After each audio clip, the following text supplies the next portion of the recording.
বন্ধুরা, বর্তমানে আপনারা একটি নতুন প্রকল্পের নাম শুনছেন, যেটি হলো যুবসাথী প্রকল্প। এই প্রকল্পের মাধ্যমে আপনারা মাসে কত টাকা করে পাবেন, আর এই প্রকল্পটি আবেদন করতে গেলে কি কি শর্ত মেনে চলতে হবে, এছাড়া কি কি ডকুমেন্টস লাগবে, আর কবে থেকে টাকা দিতে পারে, পুরো বিষয়টি আপনাদের আজকের ভিডিওর মাধ্যমে আমি জানিয়ে দেব। আপনারা দেখছেন খবর 360 ইউটিউব চ্যানেল, যেখানে নিত্য নতুন আপডেট তুলে ধরা হয়। বন্ধুরা, এ নম্বরে দেখব যে যুবসাথী প্রকল্প আসলে কি। যুবসাথী প্রকল্প পশ্চিমবঙ্গ সরকারের একটি সামাজিক কল্যাণমূলক স্কিম। এর মূল লক্ষ্য হল বেকার যুবক যুবতীদের আর্থিক সহযোগিতা দেওয়া, যাতে তারা চাকরির খোঁজ চালিয়ে যেতে পারে বা নিজের পায়ে দাঁড়ানোর প্রস্তুতি নিতে পারে। বি নম্বরে দেখব যুবসাথী প্রকল্পের মাধ্যমে আপনারা কি কি সুবিধা পাবেন। আপনারা এই প্রকল্পের পক্ষ থেকে প্রতি মাসে 1500 টাকার একটি ভাতা পেয়ে যাবেন, যা সরাসরি ব্যাংক অ্যাকাউন্টে আপনার ডিবিটি সিস্টেমের মাধ্যমে এসে টাকাটি জমা পড়বে। চাকরির প্রস্তুতি, কোচিং, ইন্টারভিউ, যাতায়াত এই খরচার জন্য এই টাকাটি মূলত দেওয়া হচ্ছে। সি, কারা আবেদন করতে পারবেন বা আবেদন করার শর্ত কি কি।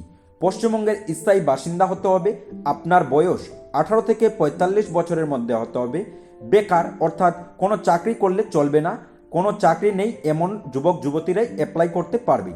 শিক্ষাগত যোগ্যতা অন্তত আপনাকে মাধ্যমিক পাস করতে হবে, আর নাম এমপ্লয়মেন্ট ব্যাংক এ রিজার্ভ থাকতে হবে। আর ডি নম্বরে দেখব যে কিভাবে আপনারা আবেদন করবেন এই প্রকল্পটি।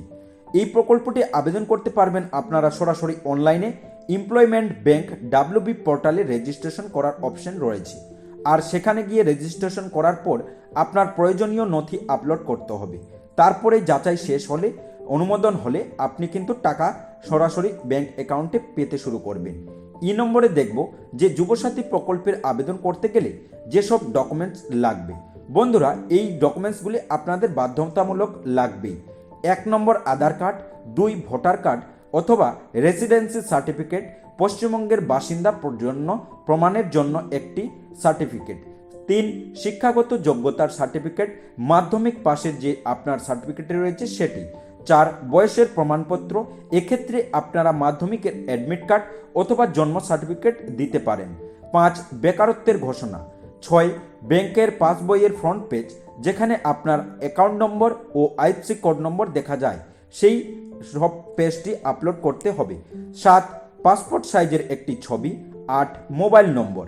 তবে বন্ধুরা, খেয়াল রাখবেন আধার ও ব্যাংকের সাথে লিঙ্ক থাকলে আপনার ভালো হবে এবং টাকা সরাসরি আপনার ব্যাংক অ্যাকাউন্টে চলে আসবে।